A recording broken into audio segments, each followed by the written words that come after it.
Hello there, casual fam. What a great week to be a Star Wars fan. This week was packed with Star Wars content. First, we received a stunning CG short for the upcoming game Squadrons, which left us sympathetic for a certain Imperial pilot. Then we finally received the much anticipated Season 2 trailer for The Mandalorian, which left us all with quite a few questions and a whole lot of speculation. But before we break this content down in the podcast, I have to say one thing. Fam, stop speculating that the hooded figure is Sabine or Ahsoka. It is not Sabine or Ahsoka. All right, let's get to the podcast. Star Wars fans, welcome to Flying Casual and All Star Wars podcast. Boy, is it a good week to be a Star Wars fan. Guys, a lot of content and a lot of teasers released this week. Actually, I'm going to go ahead and say too much content. Could not keep up with the stuff that was coming at me, phrasing. But just a lot of stuff coming at us. We got trailers, we got shorts, we got not physical shorts, but we got like a CG short, we got comic books. There's too much to handle. So we're going to be talking about the Mando trailer in this episode of Flying Casual and also that Squadron CG short. But before we get to the Star Wars sweaty details, I want to welcome our awesome crew. With me in-house is the lovely Holly. As usual, Holly, how the hell you doing? I'm good. I'm great. Thank you. Thank you. So pumped, so animated. We got so much good Star Wars stuff to talk about today, Holly. I mean, were you as excited as I was this week? I was stoked. Yeah. It was actually kind of overwhelming because I was. feel like, sorry, I'm like playing with my mic. Hey, that's, you know what? don't do that in pre-production. Absolutely. Go ahead. Yep. Go ahead. Keep messing with it. I had a hard time keeping up with everything that was coming out this week. Yeah. Crazy. But I think that I have a handle on what happened. And what we got. You've processed it all. You're ready to talk about it. That's what I'm hearing. Yeah, I feel like it's going to be one of those things that the more I talk about it, the more I'm like, oh, wait, but what about this? Oh, yeah. There's too much to handle. My CPU is totally just over-processed at this point, probably burnt out, but still down to talk about it. And we've also got with us via Skype our good friend and in-house Star Wars encyclopedia and encyclopedia, Lucas Elder, with that great head of hair. Luke, how the hell you doing? News? What did I miss? I thought this was just going to be an hour of Jar Jar impressions. Misa will have a boomer. That's all I've been preparing. So you're going to have to help me out. Misa have lots of boomers. That's another podcast. That's a podcast where you guys do your Jar Jar impressions, and then I hold up a flashcard and rate them on a scale of 1 to 10. I think that one would sell. I think that might be the biggest hit of 2020. It'll be a YouTube short, speaking of shorts. Ooh, I like that. You're welcome. Flying Casual Production starts doing shorts, but it's like really low quality. I mean, yeah. But entertaining. It's trendy. Those Yeah. Quarantine productions, I'm sure that's already taken, but whatever. Wow. Well, guys, we're going to get into the Star Wars talk because I'm sure these two topics that we're talking about today, being the CG short and the Mandalorian trailer, are going to take up a lot of time. So we're not even going to get to the Star Wars comics. Honestly, didn't even have any time to read them this week, but they are purchased and ready to go. Just waiting for some time to sit down and knock those puppies out. But I've heard good things, Holly, so far. Really, really good teases. Some people have spoiled stuff already. And by God, at least give it a week. You know what? At least give it a week. Noted. Michael needs 1 week. At least 1 week. Or at least, give us a it's when I pull up my YouTube feed, there's just spoilers everywhere. It's like, come on, maybe give it a little bit of time. But anyway, he is fed up. I am fed up with the YouTubes. But guys, a surprise to be sure. This Squadron CG trailer just came out of nowhere on the 14th, and I don't know if that was Monday or Sunday, but this thing just popped up, and I'm just like, wait, what is? Is this just like a trailer to the game? No, this was a short movie, they're calling it. The ILM and Motive and EA Sports all came together and worked on. You got John Knoll on there, one of the great ILM guys there for Star Wars. EA Sports worked on that too? Holly, I am out of the loop. See, guys, cool. I told you. Maybe I haven't had time to process anything. I should have known that Holly should have been part of this discussion when she said, that like Squadrons game, I'm just not really that excited about it. And that's cool. But so, yes, Holly, it is related to the game. And I think they brought in some of that story from the game. I'll just go ahead and see myself out. That's okay. Well, then I'll start with Luke and Holly can come in. in a little bit to kind of offer her thoughts as well. But Luke, were you surprised as much as I was? And what's your take, your higher level review of this thing? Did you enjoy it? Oh yeah, I mean the visuals were a blast to see. This, the in cockpit view of everything. It was brilliant. Especially the stuff, the stuff in space was really, really cool to see the dog fights. Yeah. And kind of going in, they were kind of in amongst, wreckage and things like that. That was really cool to see the spaceships actually going slow. Yeah. Was really cool, which is normally you think like, oh, the fast and the zooming and the diving. But what I really enjoyed, the slower parts where like the spaceships were just kind of puttering along. Yeah. Very slowly, and it was building the suspense. I doubt you'll have many moments of gameplay like that. That's like not a thing that I can imagine. But and then when they got onto the planet, going through the canyon and the stuff with the water spray was very reminiscent of. I don't think I'll ever get tired of that shot in The Force Awakens. Yeah. When the X-Wings are coming towards Maz's castle over the water, and they're like churning up the spray. Yeah. That is such a fantastic shot. And that really, with the way the TIE Interceptor towards the end of the video uses the water spray to basically take out the other X-Wing. That was a surprise. So yeah, really epic, great, pump up video. But what I'm left wondering as I watch the whole thing is like, that looks great, but how much is this video actually capturing what you're going to experience when you play the game? I imagine very, very little, but caveat, I don't know what games are really like nowadays and what they can do, because I haven't regularly played them for 6-7 years, and even then when I was playing, it was mostly FIFA soccer. So I don't know, like if people who like yourself and Holly who have more experience with gaming in 2020, like how much do you think the actual gameplay will capture what we see in that video?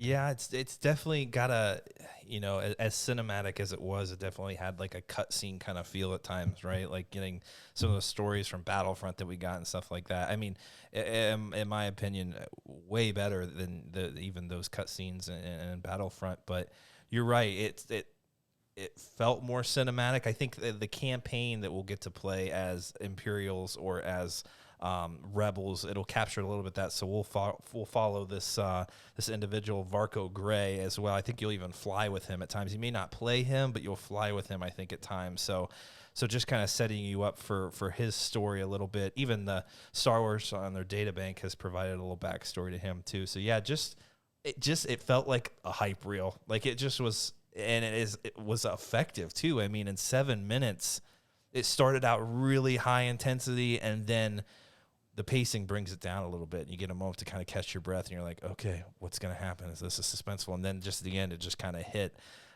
So in 7 minutes, they did a whole lot. But yeah, who knows how it'll really tie in, just maybe introducing us to that character.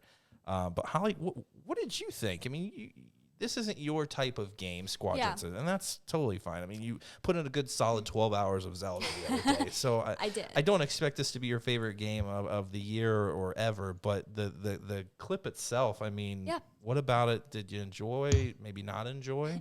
Yeah, so like Michael said, this is definitely not my kind of game. I like more of like the open world, like games that kind of have some puzzles and you have different quests and stuff that you have to go on, which I'm sure this will have some of it. I don't actually know 100%, but something that I really appreciate about the clip that Luke kind of touched on already is just the visuals. I thought the visuals were really stunning, and they were very well done. And I think that that's something that video games and these developers have gotten so good at is give it, because I feel like more and more we want these games to kind of give you that cinematic experience. And I feel like they're getting to that point where it feels like you're in a movie and then you're playing the characters in a movie.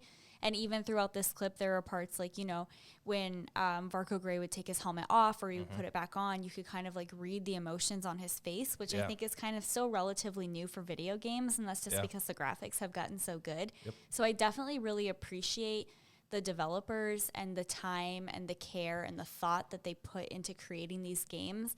And ultimately, they do it for us because they do it. They want us to have the best experience playing the game, which I think this game will give. Yeah. It definitely wasn't a short that really captured my attention, but I think, you know, I'm not really into like the whole spaceships and going fast, shooting things around. But I will say this, I do think that I might change my mind when I actually get to play the game. Absolutely. I think we're all going to be blown away by the game and its visuals, and I've heard it's very difficult, so I'm sure this is going to be a nice challenge for all of us, especially myself and Holly and her vertigo. Who knows, you know, how things are going to go. That is concerning. I haven't had, like, any issues for a while, but who knows? This might bring it back, and that would be bad news bears. That's why I'm, like, scared to ever try any of the VR. Yeah. I know that they're starting to, like, make a lot of games that you can play on your PlayStation or you can do VR with them, and I just, like, that would make me so nervous. I was going to say, actually, make a note to self, do not buy VR headset to play this game. Because, Probably not. Are they going to offer this? They are. They are. See, no. Hey, maybe we can borrow someone sometime and give it a whirl. But so we all agree, you know, it looked beautiful. It felt like a passion project. And I think John Knoll, when Star Wars talked to him about this, I think he even pitched the idea, which is freaking fantastic. John Knoll at ILM, just what a creative guy, just not like, you know, artistically, but like these stories and these ideas that he comes up. I mean, he single-handedly came up with the original idea of Rogue One and how, you know, this team got together and got these plans and stuff. And I mean, we kind of really owe it to him for kind of pitching that to Lucasfilm, saying, hey, I got this idea. I don't know if you guys be interested. And they ran with it and obviously made modifications or whatever to it. But creative guy, and I think he said that he's been wanting to do this for a long time. He's a big fan of the old X-Wing game, and he's been wanting to do this for a very long time, and it seemed like now's the perfect time to do it. The CG's there, and they've got all these creative minds with the story group and also EA Games. It seemed like a perfect time to launch something like this. And I hope they continue to do it because I loved this, not just the visuals and stuff, but I'm also not always the biggest space guy, but it's such a huge part of Star Wars, but it was just visually stunning. But let's talk a little bit about the actual like story that happens. We talk about we've been talking about humanizing the Empire for years now, and this is just another instance of Lucasfilm really hitting that home, giving us more perspective and making the Empire that much more complex and diverse. And one thing that I thought was cool, just in the opening, I don't know if you guys recall that Star Destroyer going over, and it felt very kind of New Hope-ish. And you're just like, oh, yeah, no, cool, the Empire's dominating. And then the thing just explodes. It's like, okay, times are different. Circumstances have changed. I thought that was a really cool opening. It's very classic Star Wars, but it's really to tell you, hey, now you know where we are. The Star Destroyer is destroyed, and all these X-Wings are flying around, and they are on the offensive now. I thought that was super cool. But so we're on this Imperial territory. It's a dockyard, they called it. And the rebellion has invaded this dockyard. And I thought this was so cool, opening up with this Imperial pilot. There's just chaos going around him, and his commander is hitting him up on the comm saying, hey, this base is lost. We're getting the hell out of Dodge. So you better get back to the Star Destroyer, because you ain't gonna make it. And so he starts heading back, right? And here's one of his squadron folks hitting him up. I got Charlie all over me. They're everywhere. And he disobeys orders. His commander's sitting there ripping him a new one. He goes back to save this person, who ends up not making it. Pretty sure she was destroyed.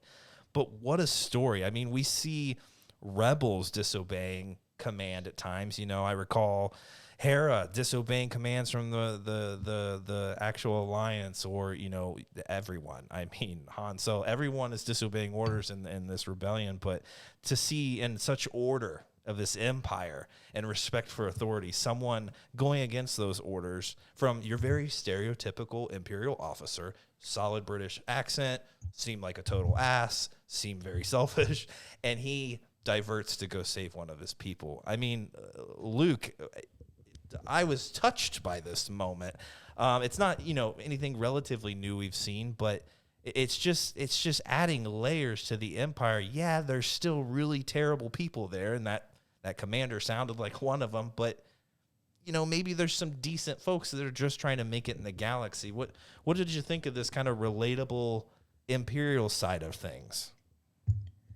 Yeah, the release of this game in that aspect of the story they're developing for it coincides nicely with a lot of my recent Star Wars experiences, because I just recently finished Alphabet Squadron 2, and then I just started and I have read 3 of 5 issues of the TIE Fighter comic series. Let's go. That they released last year when to coincide with the release of Alphabet Squadron 1.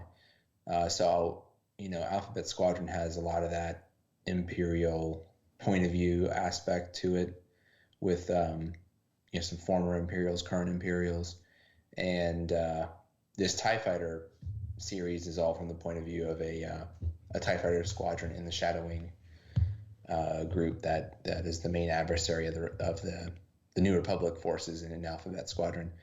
So you're right. I mean, that's been a huge part of the new canon, is seeing a lot of the side of the story from the Imperials, mm-hmm. and humanizing them in a lot more ways than we've ever seen before. And this seems to be kind of directly continuing that, letting you play both sides. You're going to play throughout the story mode, as New Republic / Rebellion, and also as Imperials. And when you bring up, disobeying orders as an Imperial, who you associate the Empire with conformity. Yeah. And you would not expect that sort of behavior from most Imperials, but I think especially at this time, with the Empire crumbling, the head of the snake cut off, this is post Jedi, right? Yeah. It's much different. You have a tug and pull between just figuring out how to survive and still serving whatever is left of the Empire. It's kind of akin to when such a big military force starts to fall apart, you have these warlords rise, which is kind of the old EU, with Thrawn basically. Yeah. Originally was kind of a warlord, just taking the scraps that were left and becoming a warlord. They haven't dealt with that too much in the new canon. It's mostly like groups trying to keep whatever's left of the Empire going, like I was saying, are carrying out the orders of the fallen Empire even after his death, fallen Emperor after his death.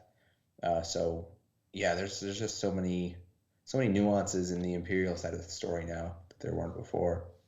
Yeah, before we're just left with these guys in helmets most of the time, or these guys in these, old school, heavily iron suits that have British accents, and, they're not faceless, so to speak, but their demeanor is just conformity, like Luke said, and that's it. They obey orders. If they don't, they get choked out. Why would you disobey those? Vader could choke you out. Like that, and that's what we're used to. But Holly, when this guy, we don't know who the hell he is. He's in a TIE pilot suit. He's flying a TIE. He's blowing up X-Wings.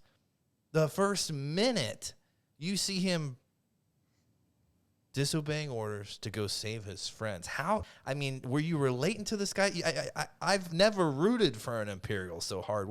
How did you take it? Well, I have rooted for an Imperial so hard. If you remember every single episode of Rebels I ever watched.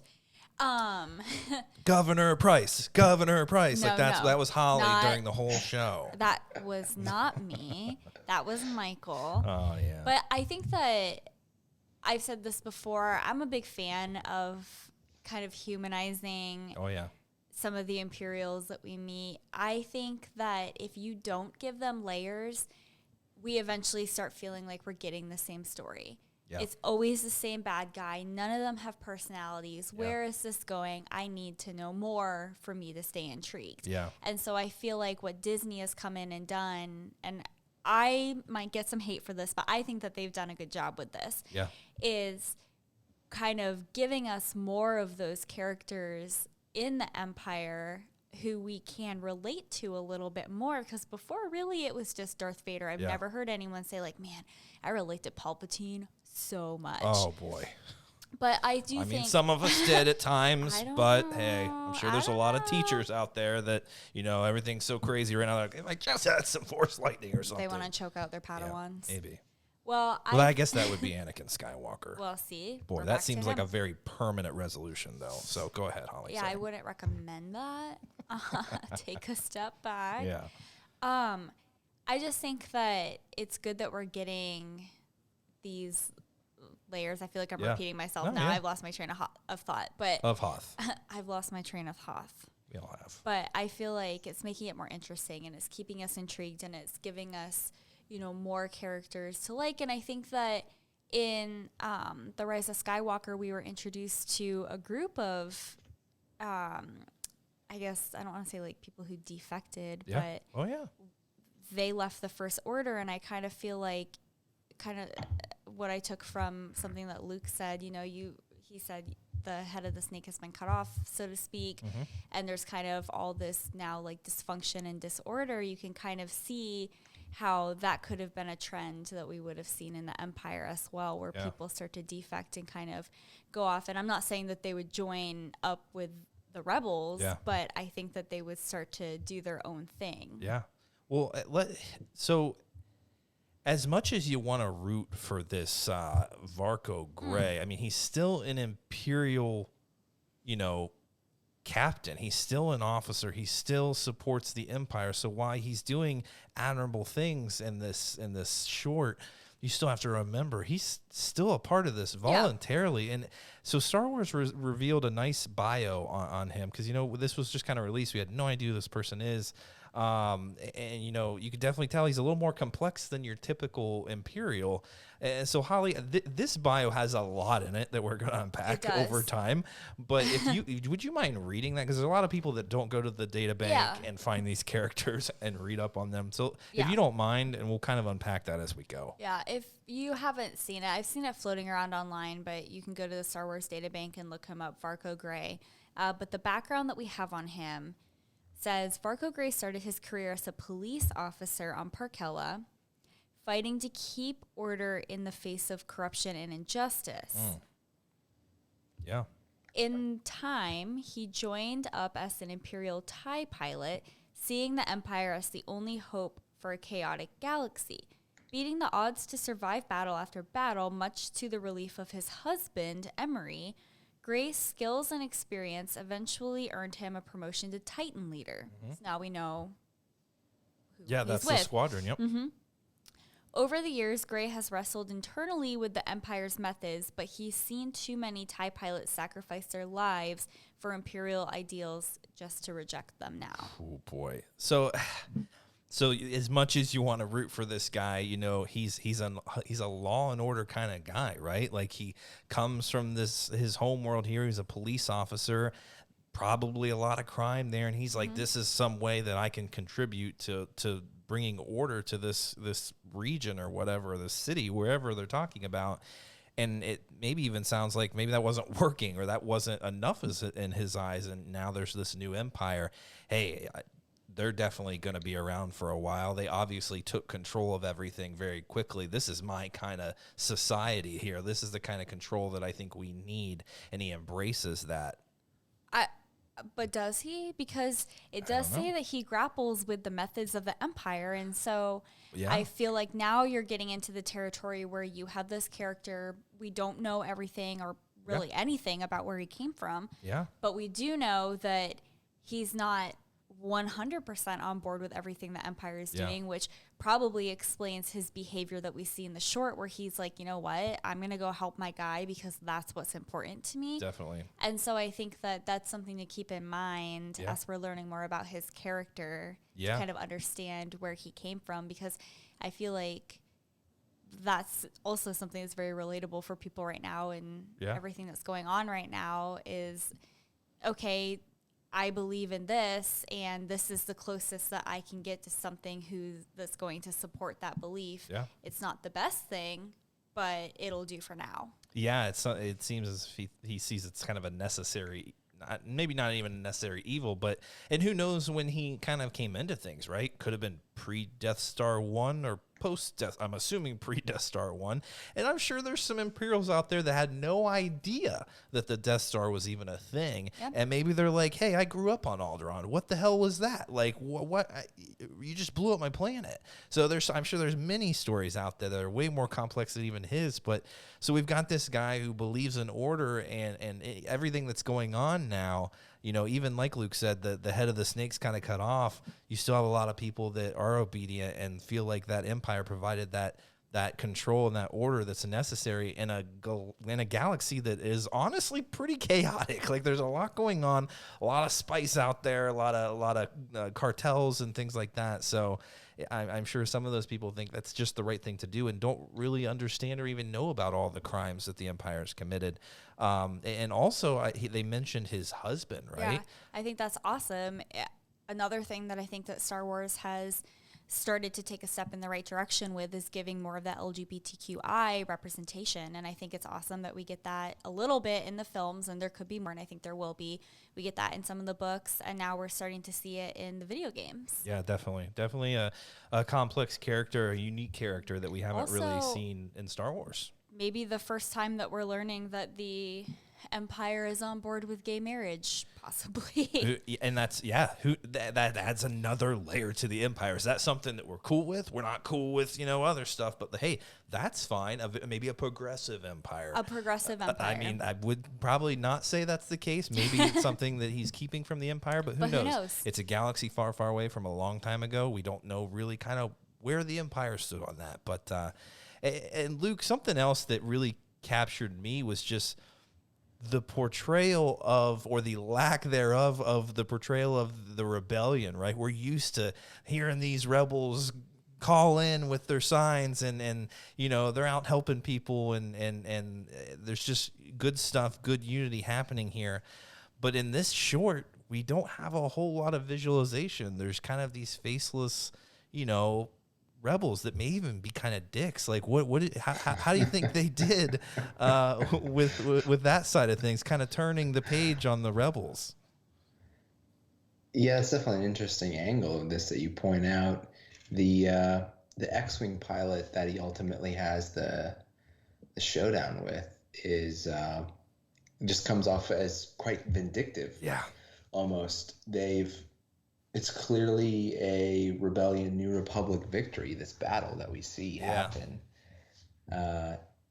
Yet this X-Wing pilot, the part that the film that I mentioned enjoying so much, when he's very slowly going through the wreckage, looking for any other ties that might be around, or any other ships that might be around. Right? Hunting. It's called hunting. Yeah. That's what this is called. We didn't even mention that. Yeah, which is... you're like, man, it seems like they really took it to the Empire here. I don't know how much it's going to matter that he hunts down this one interceptor that's still out there. So you are kind of, influenced in the way that the film's put together to think of the rebel pilot here as I wouldn't say a dick as you did, but vindictive. That's what I meant. Abbreviated that. That's certainly an interesting angle, kind of flipping the script there.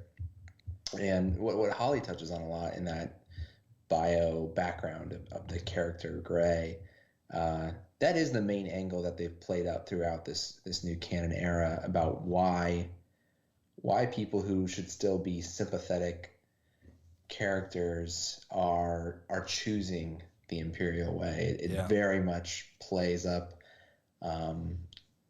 on the order side of things. They've made a trade-off of the order, and they've been willing to overlook some of the atrocities, which is an interesting sort of commentary on society about making a choice like that. and how that strikes different people. Some people might be okay with it. Others Yeah. might be still troubled by it. And you see that beautifully, I think, done in Lost Stars, especially, is where it really comes to a one-on-one confrontation for sure. But throughout, like I said, in Alphabet Squadron, you get it, and in many other books, the Ray Sloan character, who's appeared in many books, is very much played up in that way as well. That's some of the main theme of humanizing the Imperial figures. Yeah, and this character, this Varco Gray, is as decent of a person he may seem in his actions, right? That kind of vindictive rebellion pilot says, the war's over, Empire. Yeah, he probably didn't have an Australian accent or something like that, but he very menacing tone, right? And he goes to some common comms channel and hits him up, says, war's over. It's like, and he's probably, yeah, I know. Why are you hunting me then? I'm just one lonely TIE fighter out here, like Luke said. That tells us a lot about that character, that rebel pilot that ends up passing. But, I mean, we don't even see his eyes. They did a fantastic job of using a more reflective eye shield than any of the other pilots. That you don't even see his eyes. It reminds me of all the rebel or the Imperial people in the starships that are up, working the command. All their hats are turned down. You don't see their eyes. They're not people. We don't associate yourself with these people. They're gonna die. And so they did a great job of giving him that kind of grungy lower tone and call him an imp. It's almost a curse word in Star Wars, calling him an imp, even though it's just short for Imperial. But I thought that was so cool what they did with him and made you feel for this person, even though. That's a fine line you have to play with, Holly, and like Luke was saying, this is a tyrannical regime, and the creators in the Star Wars article that I read were talking about, hey, that's a fine line when you're writing the enemy's side. They are the hero in their story.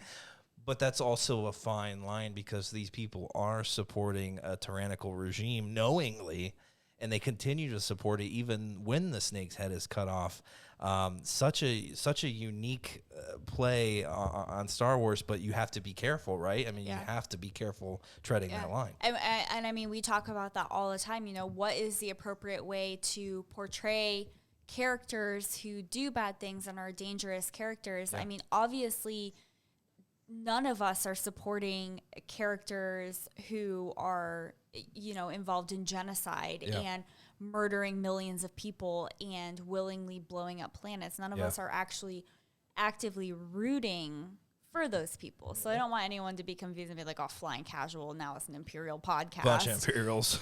Well, if you go into the Facebook group, there are some dark side users in there, so they may be appreciating some of this story. That's true. But we do know the difference between right and wrong. But I think that these are important sides to understand, because I do think that there's something to say for being empathetic and trying to understand where somebody else is coming from. And that's why these backgrounds are important, because you really get to see what plays into the decision making for somebody to join the Empire and fight for this. And are they fighting for something that they actually believe in, or are they fighting with somebody because they think it's going to, like they said in that bio about him, reduce the amount of chaos that's happening right now? Yeah, no, you're making a fantastic point. It's even relatable to our society, in that you need to, don't jump to conclusions. Yes, we understand this dude is supporting this, tyrannical regime, and that's terrible. But like, how did he get to that point? Try to understand what it was that got him to this point where he thought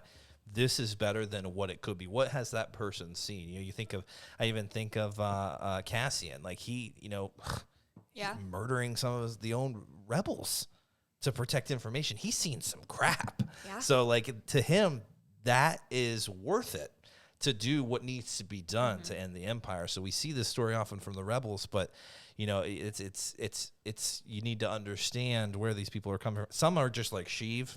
Even Sheev in the Darth Plagueis book, boy, you feel a little bad for him. His dad is a dick.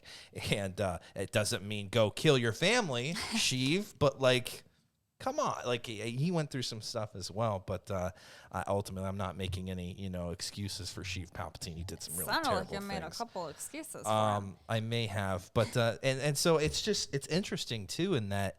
So he gets shot down, right, and just the way his ship came down too and just hit that water, it felt so realistic. I don't know why. It just, boy, they did a fantastic job with it. But he escapes the sinking ship, right? And he's on the beach, and he's putting back on his helmet, and he's got some more TIE fighters coming in to rescue him. He says, the war's not over for me or whatever. And so you're like, okay, this dude's, going to hop right back in line and go take out these rebels. And maybe, we're going to see more of that story play out in the Squadrons game. But an interesting, distinction from the Battlefront storyline where you have, oh boy, now I forget her name. Luke, who's the main character in the Battlefront? Did you read Battlefront 2? I read the book. Why can't I remember? And yeah, I'm blanking on it too. I am totally blanking. Everyone's just like, this is the person. Everyone's probably screaming at you right now. Holly, why can't you look it up even faster? Faster, Holly, faster. I couldn't tell you. Well, keep going. It's been a long time. The main character, Imperial Commando in the Battlefront game and in the Battlefront books and stuff. God, it's right on the tip of my tongue, and I'm going to be really embarrassed once you tell me what it is. But so a different story than hers, right? Dedicated Imperial to the cause. Oh my God, how could they destroy the Death Star? This is impossible. We need vengeance. And then ends up turning and joining the rebels. I'm actually kind of pleased. I always want to see an Imperial turn and see the right side of things and come join the Resistance and all that good stuff. But there's something about, feeling for a bad guy who remains dutiful to the bad guys. It's an interesting take that I can't wait to see play out in this storyline. And how's it going to end? I don't think this dude's going to turn. I don't think, Varco Gray, as loyal as he is or as sympathetic as he may be to his comrades, I don't think he's going to turn for the rebellion. I think he will die trying to revive the Empire. Are you thinking of Iden Versio? Iden Versio. Versio? Boy, it was on the tip of my tongue. Just couldn't get it done. Just could not get it done. Guys, I hope you're excited. If you haven't checked out this Squadron CG short trailer or short movie, pretty much that's what it is. Go check it out. It's worth a watch. Really, really well produced. You can tell this was a passion project for a few guys out there, and the whole ILM crew and EA and Motive, putting on a great show in just a few minutes. I haven't been that captivated in a short like that for a long time, so I thought that was cool. And there's a lot of good space stuff. There's a lot of OG Star Wars fans that think, space battles and stuff, that's Star Wars. And boy, this space battle was done very well. I thought Rogue One had a great space battle, and some of the original movies did, but this was very well done. And more of this, please. More of this Star Wars. I have a question. Do you guys think that we're going to get a clip like this then that shows the rebel side? Wow, Holly, hot take. Luke, are we going to get something like that? I mean, it only seems fair. Yeah, how many weeks do we have? Just a couple weeks until the release of the game? 3rd of October. Yeah, I don't know if they'll put out another one. This seemed like a pretty good hype video. Yeah. Maybe, I don't know, maybe right before it drops. Yeah, that would be sick. And so the gameplay that they revealed, you see both sides pretty equally, and you have the light side squadron, the Rebel Squadron and the Imperial Squadron. It's kind of a 50-50 there, and I don't know if you can choose who you are, but I think you're kind of playing 50-50 on both sides. So I wouldn't be surprised, Todd. I think that's a fantastic take that they would release a Rebel side of things. That might be kind of cool. I'd be down. I mean, if not, that's fine. This is cool, but I'd be down to see some sick X-Wing action. Maybe a couple, Y-Wings or something out there making gains. I'm down. Yeah. I don't know. Yeah. It just seems like, I don't know. See, here's the thing is that they've been dropping trailers and clips at inconvenient times. Thank you very much. Yep. But they've been dropping them like at the last minute. Yeah. Boy, So- and you know what it makes me think? That maybe we could have went to a Squadrons panel at Celebration, and they'd be like, hey, guys, we got a little something for you. Oh, my God. Boom, I bet. 7-minute short. Oh, my God. That They was so should hype. have sent us a Squadron poster. Oh, Holly. I know.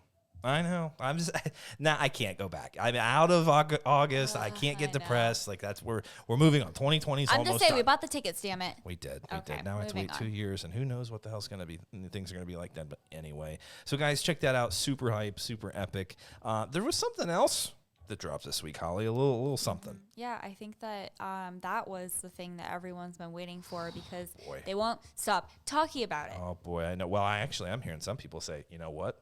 CG short was a little better than the Mando trailer. You know what? Yeah. Here's the thing about trailers. Yeah, come on. I personally Let's go, Holly. don't like trailers Get up on that because soapbox. I feel like I just want to watch the show without any potential spoilers. Yeah. Because sometimes they do put them in and you don't realize that they are until you get halfway through the season. That's right. And you're like, okay, thanks. But I just I would have been fine without the trailer. Yeah. But I'm glad we got the trailer. Yeah. I always love a good trailer. I do too. I always love a good trailer. Yep. But at that point I've accepted maybe we're not getting something. But then what really annoys the hell out of me, a couple of things about this trailer. It's not even the trailer. It's the people's response to the trailer. Oh, yeah. If I hear someone else say, where the hell's Ahsoka? I was promised this. No one promised you Ahsoka. You promised yourself Ahsoka. No one promised that she was even in the damn series. So stop talking about it. You did this to yourself. God. Okay. I cannot. I do agree. Yeah. Because, and we'll get to it, but at one point in that trailer, there's that Jedi, and she's standing in the black cloak, and everyone's like, oh my God, it's Sabine. No, it's not. It's not Sabine. It's not Ahsoka. It better not be either of them. Yeah. Jeez Louise. Yeah, I haven't even really gotten to it yet, but why not start hot? Luke, so have you, were you try to stay out of this toxic, fandom at times. It's just my job sometimes. I got to go in there and armor up and just face the music. Now, I don't poke the bear, but it's interesting to see people's responses to this. But were you one of those folks that was hoping Ahsoka would show up? Would I be like, that was cool if she was? Yeah, but I'm okay with not seeing her. But is anything we'll just say about the trailer that maybe you didn't like so much? No, I agree with Holly that it was a well-done trailer because it did in the end reveal very little. Yeah. Which is good. I don't need it to tell me a lot. That's right.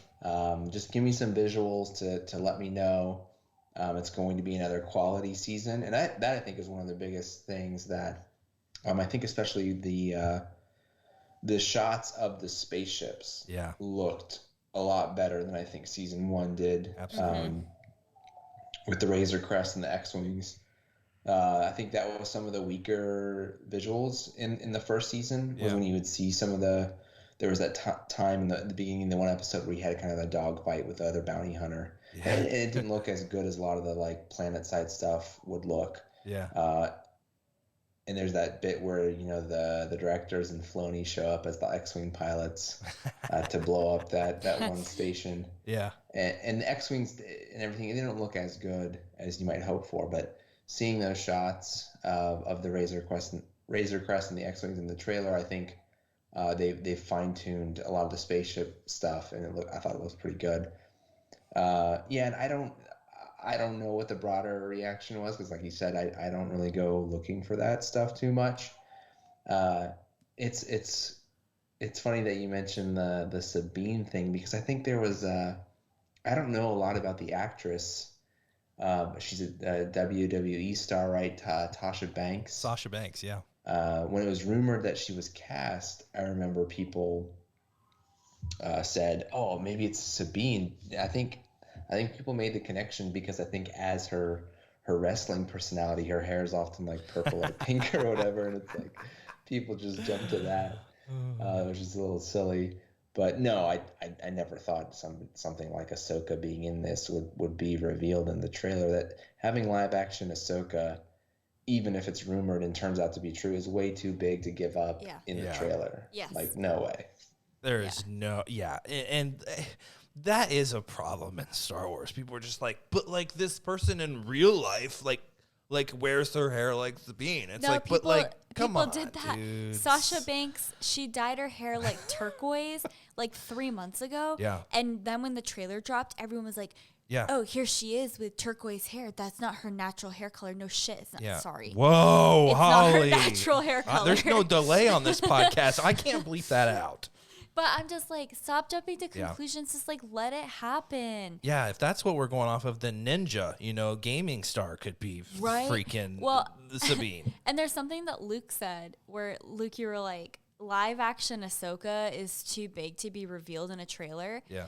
And the more I think about it, live action Ahsoka would be too big just to have as a cameo in this series. Oh, boy, hot take from Holly. I think that's a little bit of a different opinion than I've had before because I love Ahsoka. She's one of my favorite characters, but I also want her to have some justice in the next show that she shows up in. And I don't know if her just like skating through an episode is really going to be sufficient. Yeah, especially I like that the way you said that, kind of skating through an episode, because there's so much content that people want her in. It's like, man, like let's not overextend that character. We still want her to be special. I mean, I'm not gonna be mad if she shows up in this. And would it make some sense if, the Mando's taking the baby to find the Jedi and they run into her because she's trying to, I guess, kind of, but like, I don't know if even Ahsoka is a person who's going to want to go seek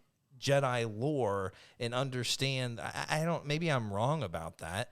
I just don't know. I'm okay with this. If this is Sasha Banks, which apparently it's 1,000% confirmed at this point, because she has blue hair. Well, I mean, she confirmed it on her Twitter that it was her. Exactly. But yeah, not Sabine. Not Sabine. But whoever she is, if she's Sabine and whatever, okay, cool. But I just feel like this is probably just a different character. I think it'd be cool if she was some sort of night sister. Like, man, can you imagine, like, if little baby Yoda it learned some sorcery of like witchcraft? Like, let's go. I'd be down. They do call the Jedi enemy sorcerers. That's a whole nother discussion that we're gonna get to. But I did jump to the conclusion that she was a Jedi, and I think it was just because 1 second she was there and 1 second she wasn't, which honestly, like, it's a Star Wars trailer that was like 45 seconds long. Yeah. It, like, just because she was there and then not there in the trailer, they could be setting you up to think something, and she could just actually be a human. Or she could be a bounty hunter, another bounty hunter, and we don't even know. Oh, they're Star Wars is masters at that in their trailer. So there's always going to be deception. Yeah. And a lot of it is, too, you see her kind of disappear, and then also that's when they're talking about the Jedi. So there's definitely some deception there, setting you up to think that that's where we're going. She could just be an assassin. She could literally be the person who, walked up to the character who died chasing in the first season. I should have done my research, but remember we had a character walk up on her body, right? And everyone's like, it's Boba Fett. It's like, well, what if it's this person? Oh yeah, it could. What if she's an actual assassin sent here by, I don't know, Snoke? Who knows? I still think it might have been Moff Gideon, but it could have been. Hey, no Moff Gideon whatsoever. No Darksaber whatsoever. Oh man, that Darksaber. I feel like the Darksaber is going to be kind of, once again, an end of the season thing, and we're not going to really see a whole lot of him until, like, he may be seeking the same answers that the Mando is seeking, and they may end up running into each other at the end of the season. Do we know how many episodes this season will be? I believe it's 8 again. Yep. Okay. Following up kind of on your Ahsoka thoughts, Holly, I think you're right, and based off season 1, where things were pretty narrowly focused, you were pretty much always with the Mandalorian throughout all the storylines. So you really only got, like, a character would come into an episode and then you wouldn't see that character for 3, 4, or 5 episodes, and then they came back. And in that regard, like, I see what you're saying. Like, Ahsoka is almost too big for a role like that. But I think it was in Entertainment Weekly had a preview of season 2. And there were some quotes from Favreau that you were going to get broader points of view. We wouldn't always be narrowly focused in on the Mandalorian's point of view. So it's expanding in that way that it might have more room for, like, a bigger role of an Ahsoka character. That's true. I think it's probably more likely that expanded perspective is the characters we already know from the first season, like a Grief Karga or Cara Dune. Cara Dune, right? And then there could also be, there's a lot of people who think the MCU model is still what they're striving for at Lucasfilm ultimately. So they think that The Mandalorian could be used to spin off additional Disney Plus series. So you might get live action Ahsoka introduced in a single episode, and then, hey, we're making an Ahsoka series gets announced. And that would be awesome. No, you're right. I do remember seeing that Favreau quote. And then I thought that was interesting because I feel like the trailer was very Mando green bean heavy. Yeah. And didn't include a lot of the other characters. So I think that it's interesting that he's saying, hey, guess what, guys? Like, we're going to give you more of these characters that you didn't get a lot of last season, but the trailer is just showing you the Mandalorian. Well, let's roll with that conversation of perspective, and because I think he also could just be talking about not necessarily like world building, but like familiar places that we know of. But it's like, what does that place look like post Empire? Yeah. Like how are they doing? And so some of these items that I have listed here, it's just like that I think could be what they're talking about, broadening the scope, like getting more perspective of like, because we've been with one person in this post, Jedi world, and we've been in this tiny little town. He, when he went away, he came right back, and this is all where it's been. It's very small, and I think we're gonna blow this thing up, and I think the trailer confirms that a little bit. So. The one kind of disappointing thing is that it looks like we're going back to Tatooine at some point, which I'm always down. That's cool. Love sand. Holly doesn't. But like the bantha looked freaking amazing. That's true. The bantha was awesome. That was super cool. And I'm always down to see a Tusken Raider, which is the appropriate thing to call them, Holly.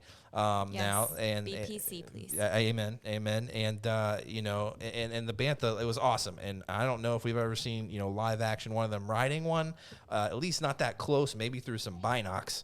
But I'm super down for that. So if we're going there, show us some more of that. Let's expand on it a little more. But we're then on a snow planet at one point. A lot of people coming out being like, it's Ilum, it's Ilum, it's Ilum, but it's why? Ilum. Well, because there's ice walls and snow. And but there could why else? very well be no other planet with ice walls and snow in Star Wars, Holly. Which I'm down. Okay, cool. We know a lot about Ilum from Fallen Order, right? And that's cool. We're going to expand upon the lore and the temples and stuff. I can see that of what everyone's saying is the most plausible thing for me. Is it not? It's not for me because I thought that the Empire totally pretty much destroyed Ilum. Well, when they were mining for kyber crystals. And True. the timeline just doesn't seem like... I don't know. I don't know. We didn't really see a lot of it. I would be surprised if it was Ilum. I don't know what the Mandalorian would be doing there. I don't think that there would be any Jedi there. So if he's trying to track down the Jedi, that doesn't make sense. I don't think that he's going to try to get Baby Yoda a freaking kyber crystal. Seems That's a little not how early. It works. Seems a little early for a crystal. It just doesn't make sense to me. And also, the crystals aren't going to be calling out for him, although if they were... Can you... Hold on a second. Can you believe... Can you imagine if Yoda's Force Ghost shows up? Kind of like, he did in Rebels, where he kind of appeared to Ezra Bridger when he's in the temple, and he's like kind of counseling him there. I could see that happening. Man, I was like, what the hell? Who the hell are you? It's a You look sorcerer. like him. And he's like, well, yeah, so you need to go and do... I could see that actually kind of happening. So if we're going visiting a Jedi temple, even if it is destroyed, because there's energy there, right? Even when the temple's gone, there's energy. We know that with dark side temples. So I'm down if we're visiting there to learn some history or pick up on a Yoda. I mean, that would be sick. That would be huge. That would maybe be too big for the show. I don't know. But I would be down. So we got a snow planet there. Luke, any thoughts on the snow planet? I'm just so stuck on this image I have now of Big Daddy Yoda meeting Baby Yoda that you've put in my head. Happy Yodes. That'd be something else. I've heard, the Ilum speculation is interesting. I'd be a little surprised if it is. Yeah. Nerd glasses... push up. They did reveal that, I think in a Rise of Skywalker dictionary or somewhere, eventually confirmed that Starkiller Base was Ilum. Yeah. So Yes, good call. the planet is still around at this time in a state that you could presumably visit. But that seems, I don't know. Other than like Favreau's, pretty much an OT mind. Yeah. So we got a Tatooine in Yep. season 1, and it looks like maybe we'll get it again. Which makes sense because you can pick up on the thread that was left in the Tatooine episode of season 1 of Fennec Yeah. Shan, somebody coming to her body, or she might survive even. But yeah, to get like an Ilum, which is introduced to us in Clone Wars and then kept building upon, and the fact that it's in Fallen Order, and then it's revealed to also have been Starkiller Base. I don't know, that seems like kind of beyond Favreau's preferred Star Wars playground. It could be. He's got Filoni whispering in his ear all the time, who is that deep and sweaty. So I don't think it'll go that way, but I wouldn't be shocked if it ends up being it. Could be a new planet, could be Hoth. I'll be honest, I had a still frame. Maybe I can go back and find it. It looked like we were looking in this cave, and I thought I saw a Wampa. Kind of the outline of when I was like, wait a second, what? So who knows? Who knows? We could be going back and visiting all these kind of OG planets in Star Wars, or maybe it's just somewhere new. But it could just be like a random moon. I mean, see like in shows like Rebels. I mean, they go to random moons or snow and ice and caverns, and I don't know. We're always on a treasure hunt in Star Wars. Yeah. So well, guys, hear me out. Let me bring up just for a couple more minutes this Yoda theory, because the whole trailer, you have the armorer, recalling the story of Mandalorian and fighting the Jedi, and the Mandalorian himself, Din Djarin, even goes to say that they're a race of enemy sorcerers. So imagine a very comical moment of Yoda appearing out of nowhere and him being terrified, but it's just like, wait, I thought these were like enemy sorcerers, like you're just a little guy, and then like maybe he pulls out his rifle or whatever to shoot him, and Yoda just like disintegrates the thing with the Force. I don't know. I think it would be a nice comical moment that we've had with Yoda in the past, and that would, I think, translate really well into something like this. Holly, am I reaching? That. No, okay. If it is going to be Ilum, and we are going to have, even if it's not Ilum, maybe Yoda's hanging out on his Force spirit's hanging out on some polar area. I don't know. I think if that's going to be the case, Ilum makes the most sense, since Yoda was the one who would walk the Padawans through the trial of getting their Kyber crystal. Yoda is the one who would take them there and be there with them through it. At least from what I gather from what we know about it. I could be wrong. But I would love that, because A, I love Yoda. Let's go. And B, having Green Bean meet Yoda would be just super adorable, because also, like, don't you think that he feels kind of alone? He's 50 years old, and who knows the last time he saw one of his people. Yeah. But also that would be emotional. Right? Boy. But I just think of when Luke meets Yoda and he's like, I'm looking for what's he say? A great Jedi, or whatever it is that he says to him, and Yoda's like, are you? I could, and I could see it even being just like messes with him. Yeah, a comical moment, but also an emotional one, like the last of my species. I thought I was like, I mean, we don't know anything about them. Him and Yaddle, that's it. So, boy, that would be kind of an emotional pull there, and being like, wow, maybe you could even like revive this species, and the Jedi. There's a lot of hope in you, young one. I don't know. I think that would be kind of cool. A lot of people were being like, well, it would make sense if they went and found Luke Skywalker. And it's like, Luke Skywalker is my favorite Star Wars character. I don't want Luke Skywalker in this. It just doesn't make any sense to me. Like, I get it. He's out looking for stuff now. He's trying to build it. But it just doesn't make a lot of sense to me. I do not want Mark Hamill, even like de-aged, coming in here and making an appearance. Am I wrong, Holly? It's like, plot twist, they actually find Luke's missing lightsaber. I thought you were going to say his hand. Ew. I know. No. I know. Reattach that puppy. It's been on ice His lightsaber. for many a year. Okay. No, not the hand. Luke, are we all in agreement that Luke Skywalker should not be making an appearance in The Mandalorian? I think you're muted. He's agreeing. Sorry, Oh no, he's saying the cat came by and was meowing at me. oh, she's like, yes, Luke Skywalker in The Mandalorian. At this point, I think it's the real only thing that could kind of rival the surprise of Baby Yoda and the secrecy of Baby Yoda that hit us with that first episode. Yeah. In season one, the only thing I can imagine rivaling that for season 2 is if they snuck Hamill into this thing. Boy. I mean, Ahsoka would have been big had it not been rumored, but now it's been rumored so much. Yeah. When we see it, it won't be as shocking if it does come to pass. But if there's another thing that they could have kept under wraps that didn't get out, like Hamill coming in to do Skywalker,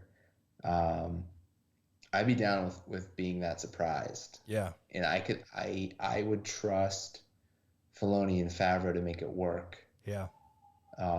So it doesn't make me nervous. Again, I'm not saying it's likely, but it's a really interesting idea. Okay, let me give it a second chance then. So let me process this. So are we 5 years after Jedi in The Mandalorian? Is that accurate, Luke? 5 or 6? I think they made it something something less than that. Okay. But I don't know if they've been completely concrete with the timeline. A few years. Okay. Yeah. So Luke Skywalker, hero of the rebellion, it's got a lot to figure out at this point. So I don't know. It would have to just be kind of a passing by thing, but maybe not. But I feel like if Luke Skywalker shows up and it's like, hey, got this really powerful baby. Like he's at this point he's looking for artifacts and he's wanting to rebuild the Jedi. Like he's gonna want to take him with him, right? Like, I guess that is the ultimate goal is to find Luke Skywalker, or are we actually going like somewhere else with this, Holly? I don't know. I can't. It's too much. It's too much. I also can't get over if somebody came up to me and they're like, bro, I have this really powerful baby. Yeah. I'd be like, get away from me. Get away from me, creep. Like, leave. Yeah. And I think Luke Skywalker would be like, there's too much on my plate. Yeah. Yeah, I guess it could happen. And am I going to love it? Yeah, because I love Luke Skywalker. But it just feels, I don't know, even tonally, this show just feels different than what a Luke Skywalker would bring to it. It feels, I don't know. It's a space western. It feels a little more heavy, and I've always felt Luke Skywalker, even in his serious moments, is a little more, I don't know, a little more uplifted. I don't know. Maybe that's just me, but it just doesn't feel like it would fit. But if they made it work, like Luke said, we trust that Filoni and Favreau know what's best for this show, and I'm sure we'll love it. That's fantastic. If it's Ahsoka, that's awesome. If it's someone new, great. But it's just like you're going to have to explain where this baby, this child is in all of this at some point. I think for how big of an effect for a cultural icon at this point, like has had this, you have to explain it. You have to explain it. Holly. But do you think that maybe we're just getting greedy with all the surprises that Every day. we're just Every day. We just expect them to like surprise us with all these huge things. But you're right, we haven't even sorted out the whole green bean situation, and it's like, don't we need to figure that out before we get like all these other like new huge characters thrown at us that we want? Yeah, so there's a lot going on there. Boy, let us know, guys, if you want who you want to see. Would you want to see Mark Hamill? Do you want Ahsoka? Was that Ahsoka in the trailer? No, it wasn't. But a couple other things I noticed. So we had that snow planet. We see this shipyard. Or these like docks, and there's Corrin everywhere. And after I looked at a still frame today, I think I said that right. There's a bunch of Mon Calamari on the dock too, which is fantastic. So Luke, is it possible that we're seeing a post-Jedi Mon Cala that has witnessed the Imperial might and who has been hit by the First Order, and they're just forced to doing some fishing nowadays and some of the sailing, and they're rebuilding their cities. Could this possibly be Mon Cala? I didn't catch the Mon Calamari floating around, Yeah, so there's a couple I'll of have to go take a look at that. Bright I definitely red. saw the Corrin on the boat that Mando and Green Bean were on in the one shot. Yeah. But so much of my focus on the sort of dock portion was drawn to the Sasha Banks character. Yeah. Who appears to be some sort of Force user, the way that she's portrayed. My mind is just totally zeroed in on that aspect of that scene that I missed, that they were Mon Cala around. So yep, that definitely suggests having both those species there. Definitely suggests heavily it is Mon Cala. Yeah, which is a cool location. I like what they've done a lot with Mon Cala in the comics. There's some good stuff there in both the Vader series and the mainline. That's really good. And the Clone Wars series there, the Clone Wars arc that takes place in Mon Cala is okay. It's not the best, but it's cool to see. So yeah, that'd be a cool tie-in just to go somewhere in live action that we've never been like that, but that is familiar from these other media. Yeah, that's why I'm thinking, because like the city that we're in now, where the Mando came and the epic battle happened, like that's not really relatable to us. It's a desert planet, cool. It looks like Star Wars, but it's like to know, to really throw some Star Wars love to those people that are reading the comic books and who really enjoy those stories of the Mon Calamari. And even if you only know Akbar, you'll still recognize these folks. But like, what happened to them? What happened to their planet? They, of all people, were oppressed by both regimes and seen a lot of crap and went through a lot of regime changes, and also were on the list of planets to be destroyed by the Death Star. Thank God we blew that up, because there were more planets. Chandrilla and Mon Cala were on the list. So these people have seen sacrifice and have made sacrifice, and that would be cool to just see what's going on there. And maybe that's some of that perspective that Filoni and Favreau are talking about. Yeah. Who also shows up in that Mon Cala arc in the Clone Wars? Another aquatic species, the Gungans. Let's no. go. So that would have really sealed the deal if there was a Gungan running around on those docks as well. Can you imagine? Misa can help you with this crate. Misa help you build underwater city. Like, maybe they team up and they're like, guys, like, boy, we've all seen some crap. Let's just unite, build an underwater city here. Cool. That could be it. Holly, are you excited about seeing some Corrin in live action? That I don't think has ever been done. There's a lot of Corrin on that ship. A couple of Mon Calas I saw off to the left, really bright red, very Akbar-like. Yeah. But are you excited that we might be seeing something familiar, but a whole different perspective? Yeah, I'm into that. It kind of felt like we were in Greatest Catch, but well, they're reeling in a big tuna. How much we make for this one? That's not what they talk. I don't know how they sound. Yeah, these guys are from Alaska. Is that how they sound in Alaska? No. Oh, okay. Anyway, sound like a Brooklyn fisherman there. I don't know. Go ahead. Louise.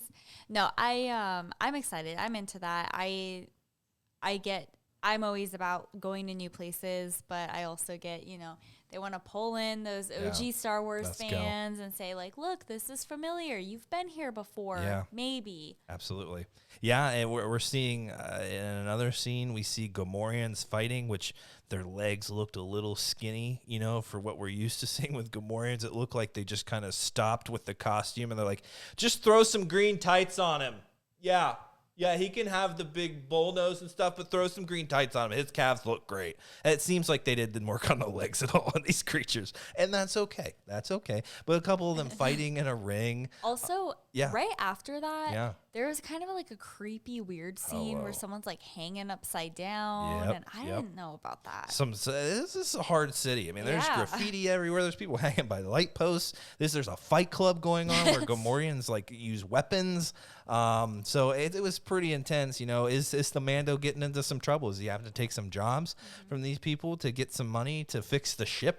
That's my guess. Is he's like, ship's going down. We gotta go to this crappy place, which is what happened last season anyway. But I feel like maybe he's got to do some stuff to get some resources.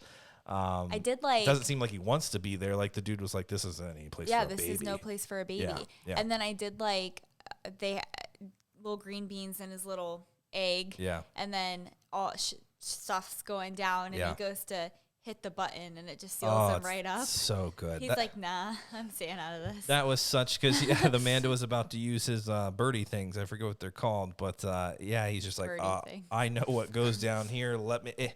Somebody made a meme of it. It was just like, this is 2020, and they just pressed the button. I thought that was hysterical. And it says, nope. And I was like, that may be the most relatable clip. Yeah, put that on a shirt somewhere, because that was the only part of the trailer that I yelled out during was that part. Like, I loved it. It was great. It was. That was a really great comical moment, and it just went dark, right? And you're kind of you are Baby Yoda at that point, kind of hearing what's going on. That was super cool. But so a lot of cool, relatable things. Now, one thing I want to touch on before we get out of here is the mentioning of the Jedi, and we're hearing. We've heard Sheev, give us a history of the Jedi, a different perspective than what you're used to, a darker perspective, the dogmatic view of the Jedi. Like we've heard, a different perspective, but now we're getting it from the Mandalorian side. So we've got kind of the Sith perspective, but then you have this other huge group in Star Wars, and that's the Mandalorians. And we recall the armor and recanting the story of Mandalore and the Mandalorians fighting the Jedi, and the Jedi won, and that they're these race of enemy sorcerers. It's going to be interesting if Din Djarin, as dedicated of a Mandalorian as he seems, he's not taking his helmet off. He's a part of this clan. Like he's got people, on his back. Like he's a steadfast Mandalorian. So if he starts running into Jedi, this could get ugly. We could be, learning a different perspective once again on the Jedi. I'm interested to see how this is going to play out. It's so interesting that I found the CG, story and this trailer somewhat relatable, and that, like you mentioned, Holly, in our reaction, that this is a completely different perspective that we're getting on the Jedi. You want to touch on that a little more, like you mentioned in the trailer? I mean... We are always on the side of the Jedi when we're watching these movies or watching the TV shows, like ultimately, we don't always agree with everything that the Jedi are doing. Yeah. But we're seeing things happen mostly through the eye of the Jedi. Yeah. Eye of the Jedi. Boy, is that a song? Did you just make a really epic song title? Sure. Eye of the Jedi, it's the cream of the laser swords. Yeah, that was pretty good. Thank you. Keep going. Thank you. But this isn't a scenario like this. It's not like we're just having a cutscene to the Empire and we feel bad for some Imperial officer getting his ass kicked by Darth Vader. Like, this is very different. This is someone that we have grown to care for, and we really love this character so much. But then, how are we going to feel, as the audience who is always rooted for the Jedi, how are we going to feel if it does come down to an ugly scene between Din and an unknown Jedi that he's trying to bring the child to? Yeah, it's Luke, we're getting into some deep Star Wars lore, and maybe the kitty there can offer a little perspective too. With some deep Star Wars lore that we're familiar with outside, in the EU extended universe, between the Mandalorians and the Sith and the Jedi and the Republic. But we don't have a whole lot of new canon material talking about that, and this series is going to give us the opportunity to learn a lot about that, and it's not going to be from the perspective of the Jedi, likely.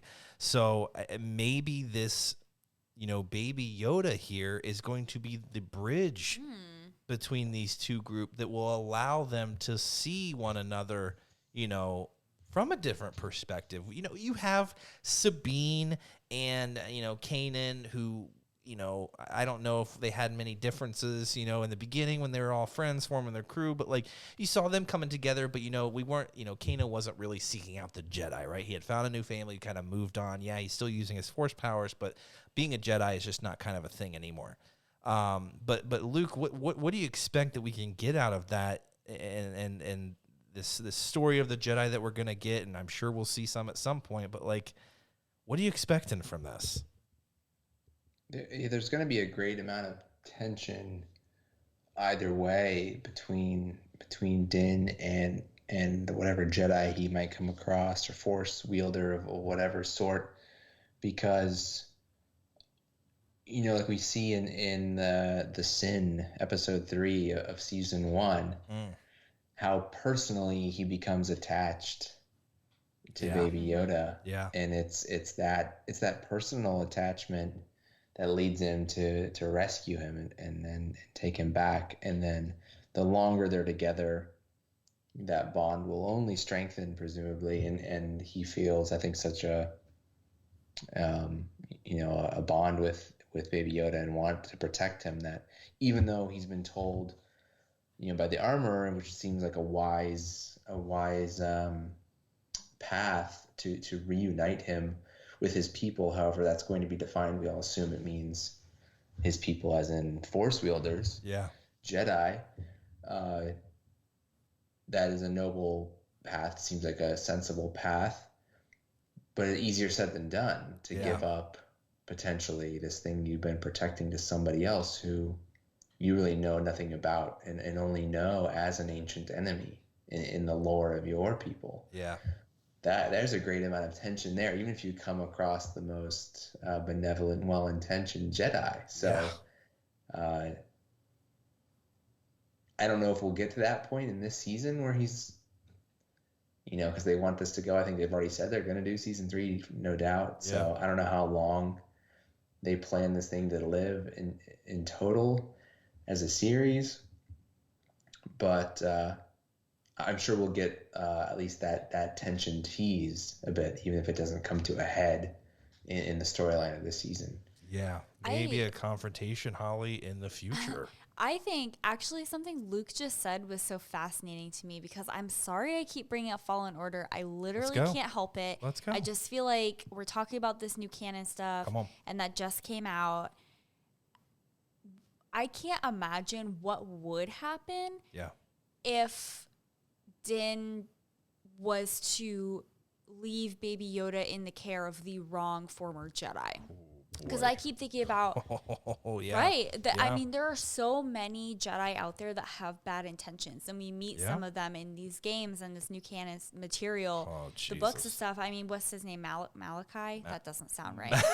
That sounds biblical, but it's Malachor or something like that. I don't know. I don't remember. It's something of that nature. Malachi, the Children of the Corn. I love it. Wait, no, that was the dude from the Children of the Corn. Great poll. Well, don't give him to him either. We'll have to do a fact check later, because I don't know if it is, but it sounds right.